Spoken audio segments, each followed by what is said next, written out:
Bismillahirrahmanirrahim. Assalamu alaikum students. My name is Mansub Ali. I am a lecturer of Computer Science Department in Punjab Group of College Narwal. Students, जो आज का हमारा lecture है इसमें हम ये देखेंगे कि सीरियल ट्रांसमिशन की क्लासिफिकेशंस क्या होती हैं और ये किस तरह काम करती हैं। सबसे पहले स्टूडेंट्स, सीरियल ट्रांसमिशन की हमारे पास दो क्लासिफिकेशंस होती हैं जिसमें आसिंक्रोनियस और सिंक्रोनियस।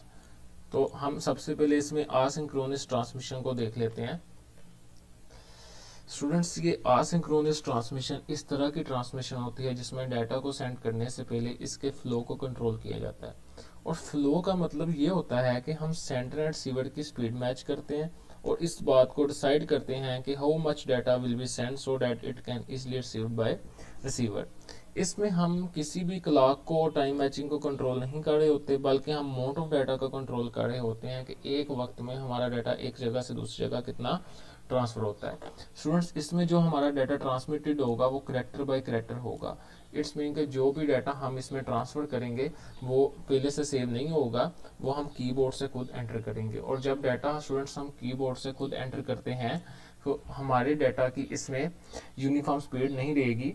सारी बात है, अगर ए के बाद मैं कीबोर्ड से दूसरा कैरेक्टर भी दबाऊंगा या दूसरी इनपुट भी दूंगा तो कुछ ना कुछ गैप इसमें जरूर आएगा। It is also called start and stop transmission. Students, इसको स्टार्ट एंड स्टॉप ट्रांसमिशन भी कहा जाता है। इसे स्टार्ट एंड ट्रांसमिशन इसलिए कहा जाता है कि क्योंकि इसमें जो भी डाटा भेजा जाता है उसके शुरू पे हम एक स्टार्ट बिट लगाते हैं। अब जब डाटा के शुरू पे हम स्टार्ट बिट लगाते हैं, उस स्टार्ट बिट से होता ये है कि वो रिसीवर को पता चल जाता है कि यहाँ से मेरा डाटा स्टार्ट हो रहा है। इसी तरह जब डाटा एंड होता है तो उसके एंड पे हम एक स्टॉप बिट लगाते हैं जिससे रिसीवर को ये पता चलता है कि यहाँ पे मेरा डाटा अब एंड हो रहा है और इससे आगे जब मेरा न्यू डाटा स्टार्ट होगा तो शुरू पे उसके स्टार्ट बिट होगी। तो इस वजह से इसको स्टार्ट एंड स्टॉप ट्रांसमिशन भी कहा जाता है।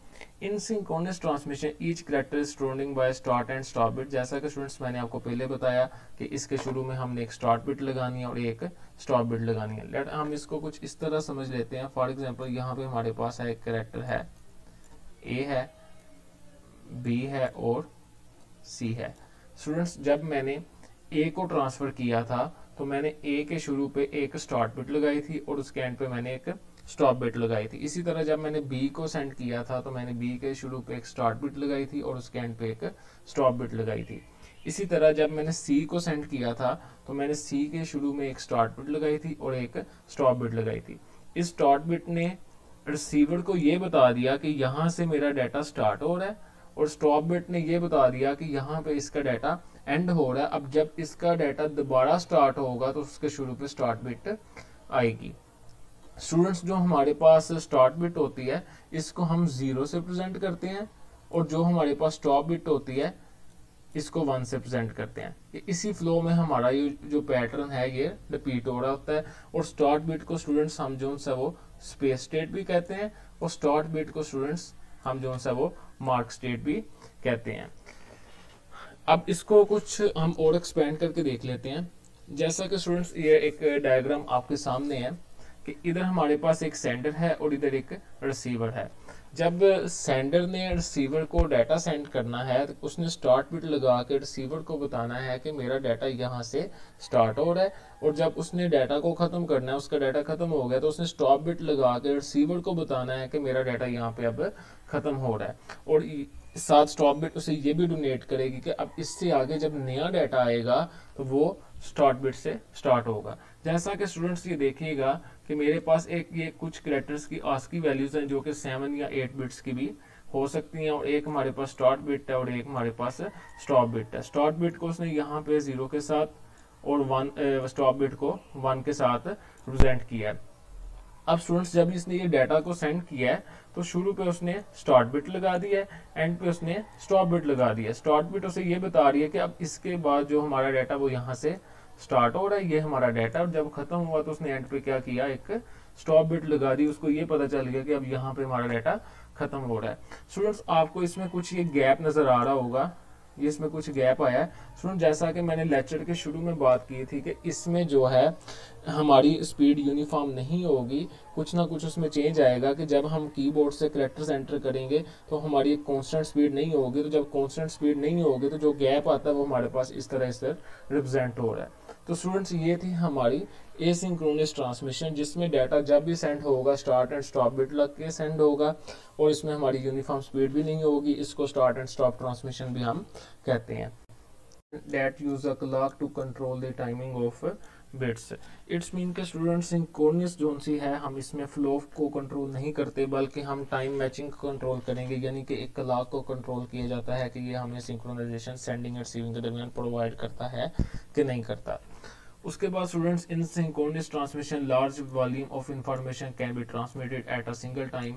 इट्स मीन के स्टूडेंट्स हमने सिंक्रोनस के अंदर भी एसिंक्रोनस के अंदर देखा था कि हम डाटा को कैरेक्टर बाय कैरेक्टर सेंड करते हैं, लेकिन हम सिंक्रोनस के अंदर जो डाटा सेंड करते हैं वो ब्लॉक बाय ब्लॉक होता है और एक ब्लॉक में हमारे पास मल्टीपल कैरेक्टर्स एग्जिस्ट कर सकते हैं। उसके बाद students data is transmitted block bye block, each block में कंटेन में बाइट्स ऑफ डाटा। जब हमारे ब्लॉक में मल्टीपल कैरेक्टर्स एग्जिस्ट करेंगे तो ये डाटा हो में कुछ बाइट्स का होगा, हो सकता है 10 बाइट्स का, हो सकता है 15 बाइट्स का हो। तो इसमें जो हमारे पास फ्लो है वो ये है, स्टार्ट में स्टार्ट होगा, मैसेज होगा, फिर एरर चेक बिट होगी। इट्स मीन के स्टार्ट में हमारे पास रिसीविंग एंड पे स्टार्ट बिट रिसीव होती है, ब्लॉक रिसीव होता है जिसमें हमारा मैसेज होता है।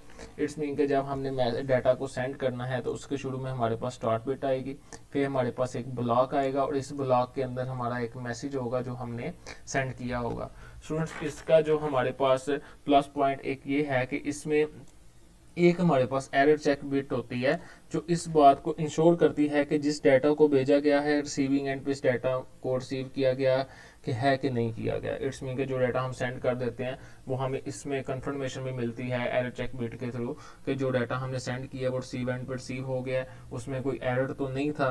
और इसका एक और फायदा भी ये है कि एरर चेक बिट से हम अपने डाटा की रीट्रांसमिशन भी कर सकते हैं और ये देख सकते हैं कि हमारा डाटा बिल्कुल ठीक तरीके से हमारे रिसीवर तक पहुंच गया कि नहीं पहुंच गया। उसके बाद यही जो पैटर्न है स्टार्ट मैसेज और एरर चेक बिट यही रिपीट होता रहता है और एट द एंड जब हमारा डाटा खत्म होता है तो ये स्टॉप हो जाता है। उसके बाद asynchronous clock is necessary for synchronous transmission. तो स्टूडेंट्स आपको मैंने पहले बताया कि इसमें हमारे पास एक क्लॉक होता है जो इसको मैनेज करता है और वो इसमें बहुत ज़रूरी है। उसके अलावा हम इसमें किसी और तरीके से इसको मैनेज नहीं कर सकते। उसके बाद printer is an example of synchronous transmission. जो हमारे पास प्रिंटर है वो सिंक्रोनस ट्रांसमिशन की एग्जांपल है। इसमें जितना भी डाटा है वो सिंक्रोनस ट्रांसमिशन के थ्रू ही ट्रांसफर होता है। It is very efficient way of transmitting data. ये भी एक इसका डिसएडवांटेज है कि सिंक्रोनस ट्रांसमिशन एक एफिशिएंट वे है जिसमें हम अपने डाटा को ट्रांसमिट कर सकते हैं। लेकिन स्टूडेंट्स इसका हमारे पास एक डिसएडवांटेज ये है कि हमें एक लार्ज स्टोरेज चाहिए होती है सेंडर एंड रिसीवर के दरमियान जो हमारे डाटा को मैनेज करती है और हमारे ब्लॉक्स को स्टोर करती है।